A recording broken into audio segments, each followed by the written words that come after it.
Let's talk now to Julia Taylor. We're in day 4, and we haven't touched upon it much this morning, of the doctors' strike, the junior doctors' strike. And of course, we interviewed one of the junior doctors last Friday, who garnered quite a lot of anger from a lot of people because she wouldn't reveal what her salary was, only talking about how much she got per hour, wouldn't even talk about how her salary was affected because it's not relevant, she said. Well, Julia Taylor's an NHS psychiatric nurse and she's not in favour of the strike, so let's find out why. Julia, very good morning to you. Morning. Thanks for having me on. Not at all. Thank you for joining us. Tell us why you think the BMA are wrong here. Well, they're disrupting the NHS again. And while I respect the dedication of our doctors and understand the concerns they have about their pay, I also believe these strikes are causing more harm than good. These frequent strikes, and they are frequent now, can and do erode public sympathy, especially when patients face more disruptions like cancelled appointments and delayed care.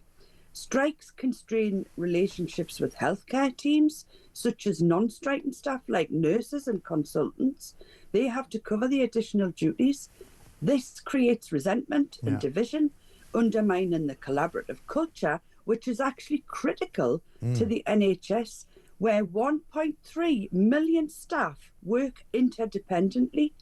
After these strikes, the doctors face a backlog of rescheduled appointments and loads of procedures. This is going to increase their workload and their stress. The strikes are crippling the NHS and it's on its knees already, Mike. Nearly 1.5 million appointments have been cancelled since 2022. That's a hell of a lot of people, with 60,000 more cancelled appointments in London just this week. Yes. Just this week. I know. Patients. And it's going to cost something like 87 million quid, isn't it, this 5-day strike? Absolutely. And I'm reading as well over the weekend, Julia, that it might be that because nobody can fix this, because West Streeting doesn't have any more money and BMA don't really want to give any ground up, this could roll on until Christmas. Of course it could, and it likely will as well. Patients awaiting surgeries or critical diagnoses face delays and anxiety and, in some cases, worsening health.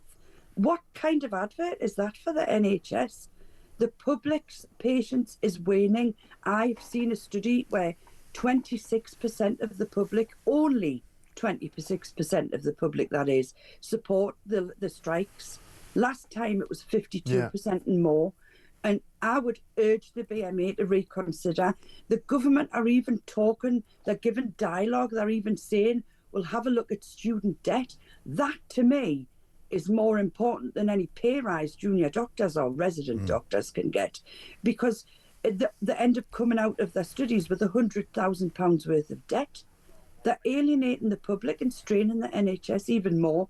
They've lost the public support, and it's going to be an absolute nightmare. It really honestly is. Yeah, it is. Let me play you this from last Friday. This is Melissa Ryan, who's the co-chair of the BMA's Resident Doctors Committee, as they call it. I call them junior doctors. I'm not going to go with the resident doctors. But this is what our exchange was like.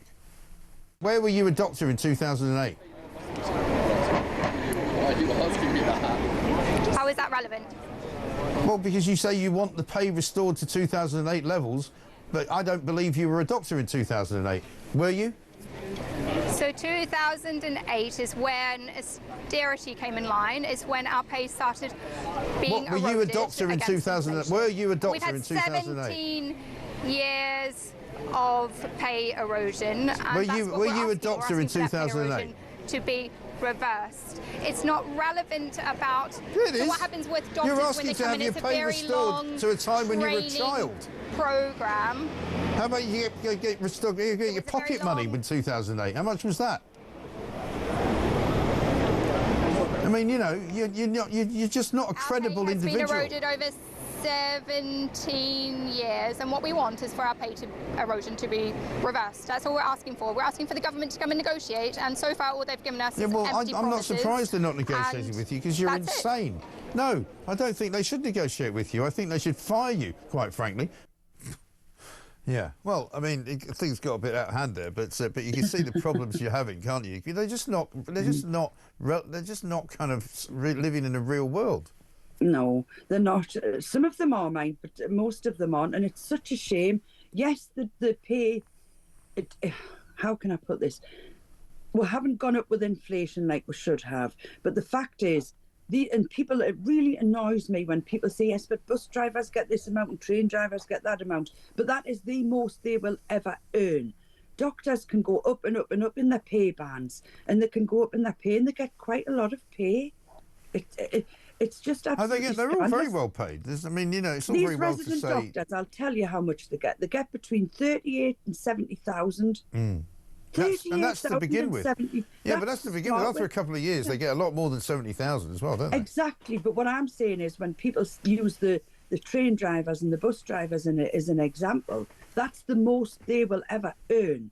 Yeah. Doctors go up and up and up. Exactly right. Well, listen, I appreciate your time, Julia. Thanks very much for talking to us. NHS psychiatric nurse not in favour of this ongoing strike, which is going to go and enter into its 5th day tomorrow. Much abuse has come their way, and they've completely ruined the NHS, which was already, as Julia says, on its knees, for heaven's sake.